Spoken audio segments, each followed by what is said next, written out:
தென்னிந்தியாவில் முன்னணி சிமெண்ட் உற்பத்தி நிறுவனமான இந்தியா சிமெண்ட்ஸ் நெல்லை மாவட்டத்தில் உள்ள தாழையுத்தி என்ற இடத்தில் SNN சங்கரலிங்க ஐயர் மற்றும் TS நாராயணசாமி ஆகியோரால் தொடங்கப்பட்டது. இதில் நாராயணசாமியின் மகன்தான் சீனிவாசன். கடந்த 1969ஆம் ஆண்டு தந்தை N நாராயணசாமி இறந்தபோது சீனிவாசனுக்கு 20 வயதுதான் ஆகியிருந்தது. இதே காலகட்டத்தில் 1979ஆம் ஆண்டு சங்கரலிங்க ஐயரின் மகனும் அப்போதைய மேலாண் இயக்குநருமான KS நாராயணனுடன் சீனிவாசன் பதவிக்காக மோதினார். நீண்டகால சட்ட போராட்டத்திற்கு பிறகு இந்தியா சிமெண்ட்ஸ் நிறுவனத்தின் மேலாண் இயக்குநராக சீனிவாசன் வெற்றி பெற்றார்.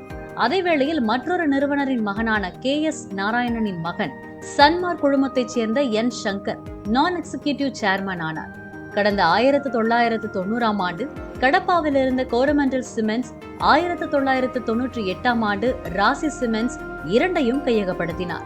ஆனால் சமீப காலமாக இந்தியா சிமெண்ட்ஸ் நிறுவனம் கடும் நிதி நெருக்கடியில் சிக்கியது. கிட்டத்தட்ட 2500 கோடி கடன் இந்தியா சிமெண்ட்ஸ் நிறுவனத்துக்கு இருப்பதாக சொல்லப்படுகிறது. இதனால் ஆந்திரா மற்றும் தமிழகத்தில் உள்ள 26,000 ஏக்கர் நிலத்தை விற்று நிதி சுமையை குறைக்க திட்டமிட்டாலும் பலன் கிடைக்கவில்லை. கடைசியில் நிறுவனத்தின் 55% பங்குகளை விற்பதை தவிர வேறு வழி இல்லை என்பதால் போட்டியாளரான ஆதித்யா குழுமத்தில் அல்ட்ராடெக் நிறுவனத்திடம் விற்பனை செய்துவிட்டார்.